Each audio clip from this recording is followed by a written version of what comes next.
Operatorluk hayatında yaz bilen kışın nime? Jenim inim sorap baksam hayatındaki en puşayman kıldığı işin nime dep en puşayman kıldığı işin nime o dünyadaki? Burak Matıl toyda. Nice. 30 yaşlı xotin eliş üçün gep sözlerin kaymak oldu. Senenden sorap baksam neme üçün galastigin maymak oldu dep. Galastiginin ki üst tarafının tüz, tüven tarafının maymak oluşudaki asas sebep nime? Veli. Veli neme kıldı sizni? Veli müştak kıldı. Takıdı mı? Kene o Veli atlık. Veli diye bana aşı bana. Ana Veli dep koydu bizning g'ulchidiki yatakning ismi buning ismi. To'ydan keyin ayolingizning g'amini har yerlarda yeb yiqing ha. Amisi ekran oldidagilarga to'rt qiz gap deb yiqing ha. Lotereya tat 500 milyon çıkıp bir hotun aldık şuna bunun ki yaş falan olarak lotereya tatıp yaşlamak kılına. Ha, to'g'ri. Mana shu bugungi to'y yigitning deyishicha, ili daryosining 4 qadam bilan ustlaridan otlab beringlar. Amisi yonchug'inglarni pul olmay to'y qilaylik desanglar, to'xtamay lotereya tatlab beringlar demoqchimi? Ha, ma'qul. Lotereya tatlab beringlar. Mushlar amisi lotereya tatlab tepilgan bolalar. Ustinglarga yaxshi yasinib atirlarni sotmoqchi-da. Ayolinglarning girim pulini ko'rt o'ynab topmoqchi-da deb ishtami? Hada? Tas qalding deb qilg'ili? Tasmadım deydi. Topkan şimdi.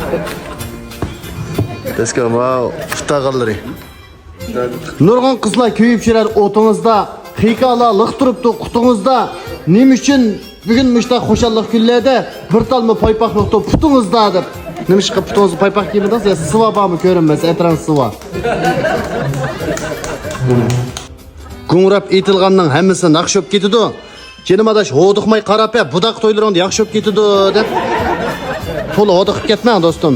Budaqlarda unchalik hodiqish olmaydi. Operatorlik hayatında yaz bilen kışın nime? Jenim inim sorap baksam hayatındaki en puşayman kıldığı işin nime dep en puşayman kıldığı işin nime o dünyadaki? Burak Matıl toyda. Buruk muhabbetin toyun tatışı mana. Aşına toy operatorluk kıldın de. Mana. Yaxşı oyla ba iken operatorunun oyu da öz yalğız operatorluk qıptı söygen yanın toyu da dep özünün muhabbetin toyu da öz operatorluk kılgan yaxşı operator mana. Elinin derya suyidek dolqullap eqib beramizlar. Muş to'xtasunning she'r neydimi muş shirg'inlarni yiqib beramizlar? Igiz ko'tirib markodek. İlham bilan she'r to'qotgan Ershadkanning otig'imi? Mayatni qopsamamdi ma cho'pani yotig'imi? Qo'pamay qarama ekran bir qara. Muhabbet oramiga kelganda har ishlar bo'liq bo'lgandi. Yo'ldoshingiz to'xtasin, to'yliqni to'liq bo'lgandi. Badi. Qancha edi? 100 ming. Ha, mana. Qishmisiz? Eksi. Muşu qizlar to'ylarga kelsa atirlarni chechib ketamdikina? Ha, do'stini ishib qolganda qarab turmasa boshqasi bilan qichib ketamdikina? Sonunda azroq ish chiqib qo'ysa, uylariga tuz kelamaydi. To'xtamasdan pastga qarab oyog'iga 100 kelamaydi deb mana. To'ylar muborak bo'lsin. Mayq bir qaraytinglar. Rahmat. Necha yillar ish to'y qildinglar? 5 yil. Ey mana to'xtasin o jasar to'g'ashqa ayolni qo'rqmaydi ekan-ku. Qanchalik aralashgan vaqtni o'qimaydi ekan-ku deb o'zlariga ayon emaski. Birisi 5 yillarda ishibdi, birisi 3 yillarda ishibdi.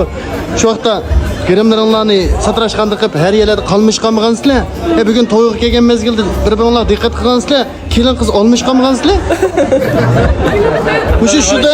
Yani kısa girmemiz buzuydu şunu. Ben şunu da. Sizomsiz bo'ldi. Oldu rahmat. To'yinglar muborak. Yana bir qitim muborak bo'lsin. Gerek. Shunda qilib, do'stlarning to'yiga kelganligiga 10 yillikmi qaqshimaydigan. 30 yoshda to'yini qilib aralashgan vaqtda o'xshamaydigan bu bir juplarning to'yida. Bularning matematika darsini tantarbiya ma'lumning berganligi sheksiz ishinib, xushallikning qadr-qimmatini to'ylarida bildadik. Girimi buzilishdan qo'rqmaydigan kelin qizni kuldadik deb bu to'yni tugitib, cheksiz baxtlarni tilab qaytgan bo'ldik. Sadagan ketaylar.